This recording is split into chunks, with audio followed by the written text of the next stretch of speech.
السلام علیکم ورحمۃ اللہ وبرکاتہ۔ ارطغرل نامی سیریل کو لے کر حضرت مولانا الیاس گھمن صاحب سے یہ سوال کیا گیا، ان سے پوچھا گیا کہ حضرت اس سیریل کو دیکھا جا سکتا ہے یا نہیں، تو حضرت نے تحریری شکل میں جواب یوں دیا کہ کسی سیریل یا ویڈیو وغیرہ کے متعلق فیصلہ اس کے موضوع اور مواد پر منحصر ہے۔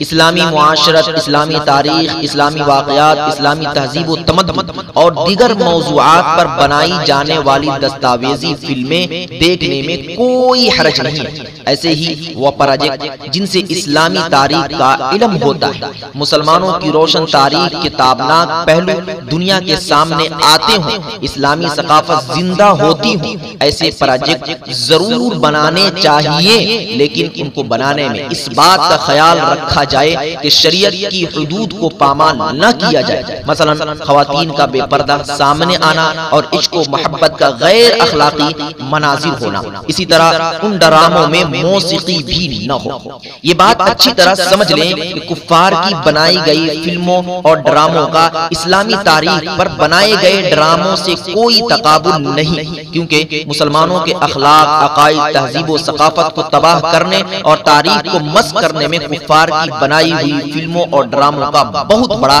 کردار ہے۔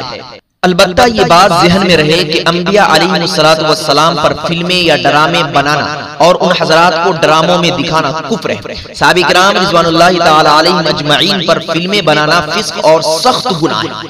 ان سے بعد کے لوگوں سے متعلق شرعی حدود میں رہتے ہوئے ایسے پروجیکٹ بنانے چاہیے۔ آج کل میڈیا کا دور ہے، ہم نوجوان نسل کو اپنے ہیروز سے متعارف نہیں کروائیں گے تو وہ غلط ڈرامے اور فلمیں دیکھیں گے۔ ہمارے ہیروز پر مغرب فلمیں بناتا ہے اور ان کو غلط رنگ دے کر پیش کرتا ہے، جس سے لوگ گمراہ ہوتے ہیں اور دل میں ان لوگوں کی عظمت نہیں آتی۔ مسلمان حکومتوں کو چاہیے کہ علماء کرام اور اہل علم حضرات کی نگرانی میں ایسے پروجیکٹ تیار کروائیں جن سے امت کی عظمت رفتہ کی صحیح تصویر سامنے آئے اور خصوصاً نوجوان نسل کے اخلاق و کردار کی تعمیر ہو سکے۔ تاریخی پہلو کے علاوہ مختلف معاشرتی اور اخلاقی موضوعات پر بھی اسلامی تعلیمات کو اجاگر کرنے والے ایسے پروجیکٹ وقت کی اہم ضرورت ہے۔